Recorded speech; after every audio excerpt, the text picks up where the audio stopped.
ಲೋಕಸಭಾ ಚುನಾವಣೆ ಹತ್ರ ಬರ್ತಾ ಇದ್ದ ಹಾಗೆ ಮೂರು ಪಕ್ಷಗಳಲ್ಲೂ ಟಿಕೆಟ್ಗಾಗಿ ಬಹಳಷ್ಟು ಪೈಪೋಟಿ ಶುರುವಾಗಿದೆ. ಜೆಡಿಎಸ್ ಬಿಜೆಪಿ ಪಕ್ಷಗಳ ಕ್ಷೇತ್ರಗಳ ಹಂಚಿಕೆ ಕಗ್ಗಂಟು ಜೋರಾಗೇ ಇದೆ. ಇಷ್ಟೆಲ್ಲದರ ನಡುವೆ ಸಿಎಂ ಸಿದ್ದರಾಮಯ್ಯ ಅವರು ತಮ್ಮ ಪುತ್ರನನ್ನ ಮೈಸೂರಿನಿಂದ ನಿಲ್ಲಿಸೋದಕ್ಕೆ ಪ್ರಯತ್ನ ಪಡ್ತಿದ್ದಾರೆ.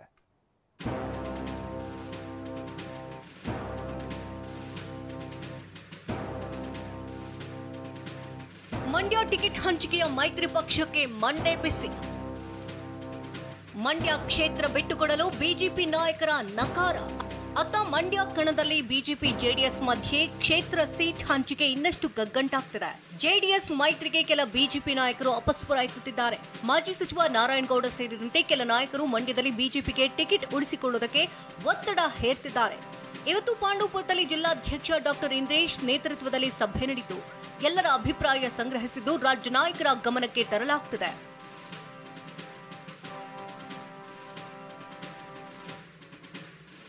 ಸಭೆಯಲ್ಲಿ ಮಾತನಾಡಿರುವಂತಹ ಬಿಜೆಪಿ ಮಾಜಿ ಶಾಸಕ ಪ್ರೀತಂ ಗೌಡ, ಹಾಸನ, ಮಂಡ್ಯ ಕ್ಷೇತ್ರಗಳು ಬಿಜೆಪಿಗೆ ಸೇರುತ್ತೆ. ಎನ್ಡಿಎ ಕೂಟಕ್ಕೆ ಜೆಡಿಎಸ್ ಸೇರಿದೆ ಅಷ್ಟೇ ಎಂದಿದ್ದಾರೆ. ಈ ಮೂಲಕ ಜೆಡಿಎಸ್ಗೆ ಟಕ್ಕರ್ ಕೊಟ್ಟಿದ್ದು ಜೆಡಿಎಸ್ಗೆ ಕ್ಷೇತ್ರ ಬಿಟ್ಟುಕೊಡೋದಾದ್ರೆ ಕಾರ್ಯಕರ್ತರ ಒಪ್ಪಿಗೆ ಪಡಿಬೇಕು ಎಂದಿದ್ದಾರೆ.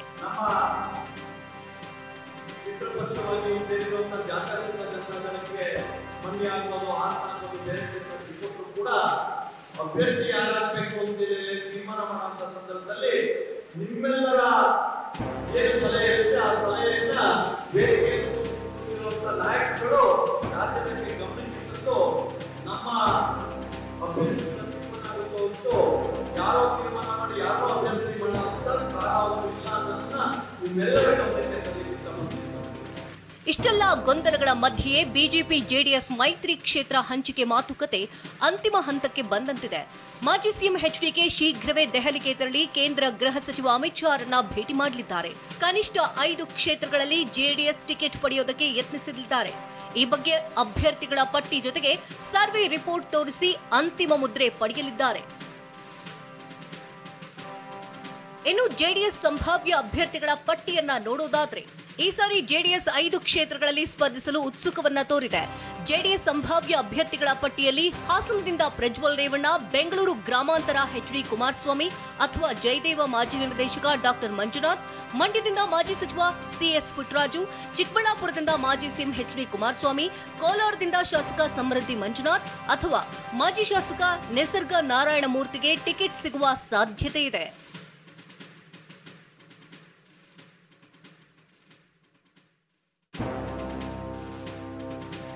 ಮಗನಿಗೆ ರಾಜಕೀಯ ಭವಿಷ್ಯ ಕಲ್ಪಿಸಲು ಸಿಎಂ ಕಸರತ್ತು.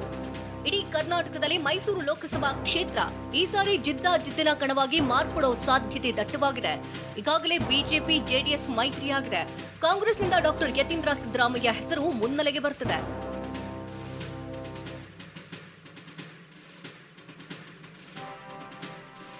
ತಾವು ಪ್ರತಿನಿಧಿಸಿದ್ದ ವರುಣ ಕ್ಷೇತ್ರವನ್ನೇ ತಂದೆಗೆ ಬಿಟ್ಟುಕೊಟ್ಟಂತ ಪುತ್ರ ಡಾಕ್ಟರ್ ಯತೀಂದ್ರರಿಗೆ ರಾಜಕೀಯ ಭವಿಷ್ಯವನ್ನ ಕಲ್ಪಿಸಲು ಸಿಎಂ ಸಿದ್ದರಾಮಯ್ಯ ಮುಂದಾಗಿದ್ದಾರೆ. ಮೈಸೂರು ಲೋಕಸಭಾ ಕ್ಷೇತ್ರದಿಂದ ಚುನಾವಣೆಗೆ ಮಗನನ್ನ ನಿಲ್ಲಿಸುವ ಬಗ್ಗೆ ಈಗಾಗಲೇ ಒಂದು ಸುತ್ತಿನ ಸಭೆಯನ್ನ ನಡೆಸಿರುವಂತಹ ಸಿಎಂ ಎಲ್ಲಾ ನಾಯಕರ ಅಭಿಪ್ರಾಯವನ್ನ ಕೇಳಿದ್ದಾರೆ. ಅಲ್ಲದೆ ಕಾಂಗ್ರೆಸ್ ಶಾಸಕರುಗಳ ಕ್ಷೇತ್ರಗಳಲ್ಲಿನ ಜಾತಿವಾರು ಅಂಕಿಅಂಶವನ್ನ ಕೇಳಿದ್ದಾರೆ. 3 ಶಾಸಕರು ಮತ್ತು ಒಬ್ಬ ಮಾಜಿ ಶಾಸಕರಿಂದ ಅಭಿಪ್ರಾಯ ಸಂಗ್ರಹಿಸಲಾಗಿದ್ದು ಯತೀಂದ್ರ ಪರ ಇಬ್ಬರು ಬ್ಯಾಟ್ ಬೀಸಿದ್ದಾರೆ. ಸಿಎಂ ಡಿಸಿಎಂ ಶಾರ್ಟ್ ಲಿಸ್ಟ್ ಮಧ್ಯೆ ಪೈಪೋಟಿ. ಕಲ್ಪತರು ನಾಡಿನಲ್ಲೂ ಟಿಕೆಟ್ಗೆ ಭಾರಿ ಹಗ್ಗ ಜಗ್ಗಾಟವಿದೆ. ಸಿಎಂ ಸಿದ್ದರಾಮಯ್ಯ ಮತ್ತು ಡಿಸಿಎಂ ಡಿಕೆಶಿ ಪ್ರತ್ಯೇಕ ಶಾರ್ಟ್ ಲಿಸ್ಟ್ ಮಾಡಿದ್ದಾರೆ. ಮಾಜಿ ಸಂಸದ ಮುದ್ದಹನುಮೇಗೌಡ ನಡೆ ಕೂಡ ನಿಗೂಢವಾಗಿದೆ. ಯಾಕಂದ್ರೆ ಗೌಡರ ಸ್ಪರ್ಧೆಗೆ ಸಚಿವ ಕೆಎನ್ ರಾಜಣ್ಣ ಹೊರತುಪಡಿಸಿದ್ರೆ ಬಹುತೇಕರು ವಿರೋಧ ವ್ಯಕ್ತಪಡಿಸಿದ್ದಾರೆ. ಬಿಜೆಪಿ ತೊರೆಯದೇ ಇದ್ದ ಕಾಂಗ್ರೆಸ್ ಸೇರದೆ ಗೊಂದಲದಲ್ಲಿದ್ದಾರೆ ಮುದ್ದಹನುಮೇಗೌಡ. ಆದರೆ ರಾಜಣ್ಣ ಒತ್ತಡಕ್ಕೆ ಸಿಎಂ ಮಣಿದಿದ್ರು ಡಿಸಿಎಂ ಡಿಕೆಶಿ ಇನ್ನೂ ಗ್ರೀನ್ ಸಿಗ್ನಲ್ ಕೊಟ್ಟಿಲ್ಲ. ಅತ್ತ ಮಾಜಿ ಸಚಿವ ವಿ ಸೋಮಣ್ಣ ಫುಲ್ ಆಕ್ಟಿವ್ ಆಗಿದ್ದು ತುಮಕೂರು ಲೋಕಸಭಾ ಟಿಕೆಟ್ ಮೇಲೆ ಕಣ್ಣಿಟ್ಟಿರುವ ಹಾಗಿದೆ. ಸದ್ದಿಲ್ಲದೆ ಹಲವು ಮುಖಂಡರನ್ನ ಭೇಟಿ ಮಾಡುತ್ತಿದ್ದಾರೆ. ಇಂದು ಶಾಸಕ ಜ್ಯೋತಿ ಗಣೇಶ್ ಜೊತೆ ತೆರಳಿ ವರಿಷ್ಠರ ಜೊತೆ ಮಾತುಕತೆ ನಡೆಸಲಿದ್ದಾರೆ. Bureau report TV nine. ಮತ್ತೊಂದು ಕಡೆ ಮಂಡ್ಯ ಕ್ಷೇತ್ರದಿಂದ ಸುಮಲತಾ ಅವರೇ ಸ್ಪರ್ಧೆ ಮಾಡಲಿ ಅಂತ ಮಂಡ್ಯದಲ್ಲಿ ಮಾಜಿ ಸಚಿವ ನಾರಾಯಣಗೌಡ ಮತ್ತೆ ಒತ್ತಾಯಿಸಿದ್ದಾರೆ. ಮಂಡ್ಯ ಕ್ಷೇತ್ರದಲ್ಲಿ ಬಿಜೆಪಿಗೆ ಜೆಡಿಎಸ್ ಟಿಕೆಟ್ ಅನ್ನ ಕೊಟ್ಬಿಡ್ಬೇಕು ಅಂತಾರೆ. ಜೆಡಿಎಸ್ ತನ್ನ ಟಿಕೆಟ್ ಅನ್ನ ಬಿಟ್ಕೊಡ್ಬೇಕು. ಬೇಕಾದ್ರೆ ಬೇರೆ ಕ್ಷೇತ್ರಗಳಿಗೆ ಜೆಡಿಎಸ್ ಹೋಗ್ಲಿ, ಸುಮಲತಾ ಅವರಿಗೆ ಟಿಕೆಟ್ ನೀಡಿದ್ರೆ ಏನ್ ತಪ್ಪು? ಅಂತ ನಾರಾಯಣಗೌಡ ಪ್ರಶ್ನೆ ಮಾಡಿದ್ದಾರೆ. ಈಗ ಸುಮಲತಾ ಅವರು ನಮ್ಮ ವಿಧಾನಸಭಾ ಚುನಾವಣೆಯಲ್ಲಿ ನಮ್ಮ ಜೊತೆ ಎಲ್ಲ ಬಂದು ನಮಗೆಲ್ಲ ಒಂದು ಸಹಕಾರ ನೀಡುವಂಥ ಕೆಲಸಗಳನ್ನು ಮಾಡಿದ್ದಾರೆ. ಅದಕ್ಕಾಗಿ ಅವ್ರಿಗೆ ಕೊಟ್ಟರು ತಪ್ಪೇನಿದೆ ಅನ್ನೋದನ್ನು ನಾವು ಹೇಳಲಿಕ್ಕೆ ಬಯಸೋದು. ಈಗ ನಮ್ಮ ಪ್ರೀತಮ್ ಗೌಡರು ಹೇಳಿದಾಗೆ ಯಾರಿಗಾರು ಕೊಡಲಿ, BJPಯವರು ಕೊಡಲಿ ಅನ್ನೋದು ನಮ್ಮ ಡಿಮ್ಯಾಂಡು.